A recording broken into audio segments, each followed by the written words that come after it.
Bom, então vamos lá. Começar do início. O Ricardo Guimarães será presidente do Conselho porque é uma chapa de aclamação. Ele e Renato Salvador. Foi perguntado, inclusive, ontem, se não haveria conflito de interesses, né? Entre eles serem dono, entre eles ser presidente do Conselho e ter o Renato Salvador como vice, mas do outro lado eles também serem meio que participantes da SAF, né? Porque eles colocaram dinheiro no Atlético, e é muito bom destacar, falava isso com o Stefano agora há pouco. Em momento algum, Ricardo Guimarães, enfim, os 4Rs doaram dinheiro ao Atlético, eles emprestaram dinheiro ao Atlético sem juros. Aí o que é melhor para a instituição? Pagar o que deve sem juros a eles ou eles serem sócios minoritários na operação? Porque eles mesmos disseram que eles serão minoritários. Então vai pagar com porcentagem de ações da SAF aos 4Rs. Thiago Fernandes, pelo que você entendeu desse processo, é chapa de aclamação, meu irmão. É chapa de aclamação. Ele será presidente do Conselho, Renato Salvador será vice. O clube deve virar SAF mesmo antes de um parceiro, já vai se tornar SAF. Eles, até na palavra do Ricardo Guimarães, eles serão minoritários. Um grande grupo, tem tudo para ser o grupo norte-americano, que já seria parceiro dos Menin, lá em operações dos Estados Unidos, tem tudo para ser, mas ninguém está dizendo que será. Tá tudo caminhando para ser, mas ainda não tem nada definido. Mas mais de uma dezena de interessados. Eu estava conversando ontem com uma pessoa bem importante nesse processo hoje do Atlético, e aí o que ela me passou foi o seguinte: existe sim esse interesse de que um grupo estrangeiro se torne o acionista majoritário do Atlético, da SAF do Atlético, a partir de dezembro deste ano.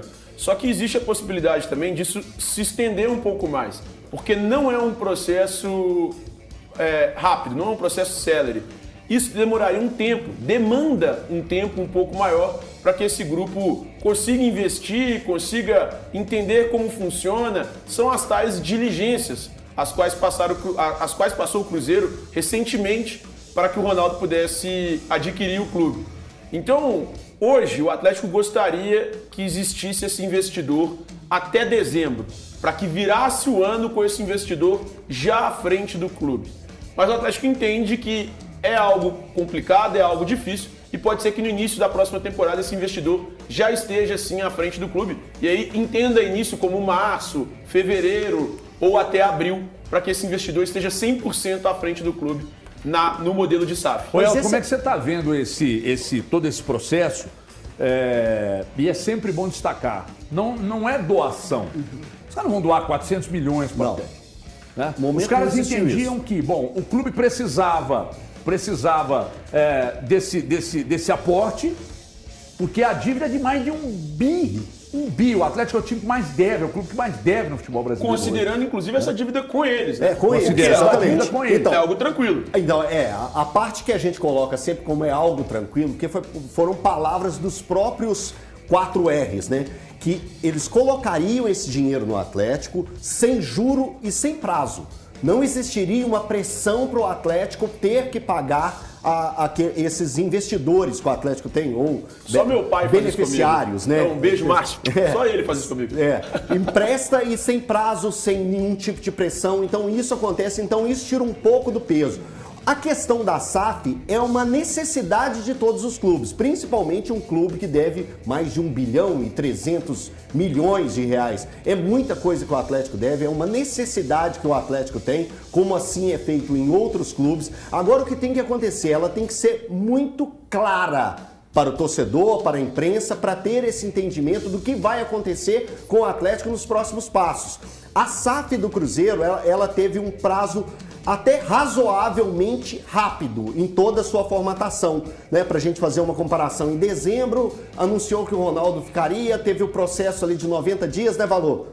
Isso, um processo de 90 dias, e aí pegou e já foi tudo acertado. O que o Atlético precisa? Desse período agora que estamos, outubro, novembro, dezembro, colocar isso em pratos limpos, para os torcedores entenderem, para as ações ganharem força, e aí com o processo chegar até março, já com o Atlético com um entendimento maior, para passar toda a administração do clube para essa empresa. E a questão dos 4Rs terem uma parte ali que geraria entre 6% e 9%, eu acho mais que normal isso vinha acontecer, já que durante muito tempo foi esse grupo de acionistas que pegaram e ajudaram o Atlético a andar dentro dos campeonatos que o Atlético andou ao longo dos últimos anos. Eu quero falar com o Alê e com o Valu ainda sobre esse assunto. A gente vai seguir falando desse assunto de SAF aqui, mas antes eu preciso falar. Popó, quanto tempo aí? Um minutinho de programa? Então nós vamos continuar falando de SAF daqui a pouco com o Alê e com o Valu, mas no YouTube, até para que não seja um negócio corrido, a gente vai falar de tudo isso. Eu já quero inclusive fazer uma pergunta aos dois aqui, para eles já começarem a responder no YouTube. O fato de o clube ter dono, como o Cruzeiro tem hoje o Ronaldo, como um sistema de administração profissional, isso é o caminho, o melhor caminho para o Atlético? Ter dono, porque aí teria controle de todos os gastos dentro do clube, isso poderia ser melhor administrado? A gente fala disso agora no YouTube, corre para lá que o papo segue. É o caminho. Leva mais a Por sério exemplo, X-Bacon e um clube que deve mais 1,2 bi. Esse clube, ele não tem como pagar essa dívida. E ele está prestes a se tornar SAF. A dívida é basicamente a que o Cruzeiro tinha. Uma situação diferente, porque o Cruzeiro teve a queda, etc. e tal. Esses caras salvaram, se não coloca esse dinheiro lá também, talvez hoje o Atlético pudesse estar numa situação muito mais difícil na tabela. E aí o Atlético ganhou tudo ano passado, aliás, desde 2020, ganhou tudo ano passado, e esse ano faz uma temporada que levantou 2 canecos, mas ainda assim uma temporada longe do que previam. O caminho é esse? O clube ter dono para que gastem com responsabilidade? Vai depender muito do planejamento para o clube. É o seguinte, o Cruzeiro ele precisava da SAF para não fechar as portas. Qual que é a situação? Qual que é o modelo que seria mais interessante para o Atlético neste momento? Por exemplo, para 2023, 2024, o que o Atlético pretende? Manter o futebol forte, enxugar as dívidas?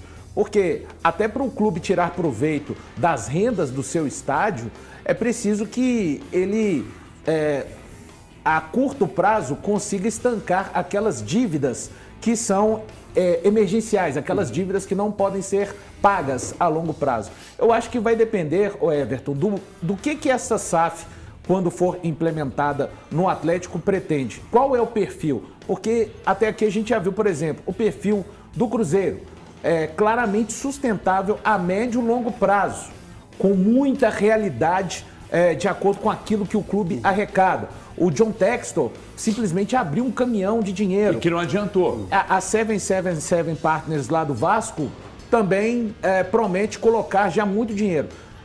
Ainda é precoce falar, já disse isso, acho que a SAF, para falar que deu certo ou não deu, precisa de mais 2 anos. Para algumas coisas no Cruzeiro ela já deu certo. A curto prazo deu certo. Isso, acho que o caminho melhor para um clube de futebol é aquele que ele busque a sustentabilidade solitária ao longo do tempo. Mesmo que isso tenha que sacrificar um pouco resultados esportivos. Mas como é que fica o Atlético que estreia o seu estádio no ano que vem? Não será uma montagem de time para meio de tabela. Exato. Né? Querer montar para ganhar. Até porque para fazer isso você teria que desqualificar o atual elenco. Sim. E aí tem uma situação que inclusive, o que o Cruzeiro faz. Ele tem a possibilidade de centralização das dívidas, que é uma situação que o Cruzeiro fez, de recuperação judicial, que é uma outra que o Cruzeiro cogita, uma não pode Na verdade, a junto com recuperação judicial já foi até aprovada, né? Mas aí no final vai ter que escolher entre uma e a outra. Ou a centralização das dívidas ou a recuperação judicial. A recuperação judicial. Então o Atlético tem essas 2 alternativas também para a associação, junto ao processo de transformação em SAF, que nada mais é do que uma centralização de dívidas também. Então o Atlético pode se transformar em SAF, centralizar as dívidas, se transformar em SAF, centralizando as dívidas e optar pelo processo de recuperação judicial no caso da associação. O Atlético tem algumas alternativas, mas todas elas demandarão um sacrifício no futebol. A não ser que chegue um investidor ou trilionário, enfim, seja ele o que for, para ajudar o clube a manter o futebol, do jeito que o Atlético pensa. Mas nos moldes atuais, manter esse futebol do Atlético é muito caro e não condiz com um clube que pensa olha, eu preciso sanear as dívidas. Nesse momento não tem como fazer as duas coisas. Você que perdeu o comentário na íntegra, esse comentário do Globo News sai no Netflix, também de pequeno slot. O Jorge Nicola, que deu certo, está presente toda segunda a sexta, 12h30 na Band Minas. Ô, Band Minas, o chicleteiro. Tem uma coisa seguinte, né? O que a SAF deu certo? O que deu certo pro torcedor, o que deu certo pra SAF. Então vamos lá. A SAF do Cruzeiro, que foi a primeira do futebol brasileiro, a curto prazo, na sua avaliação, deu certo? Deu certo pros dois. Parece que sim, né? Porque por mais difíceis que sejam difícil que seja a situação do clube.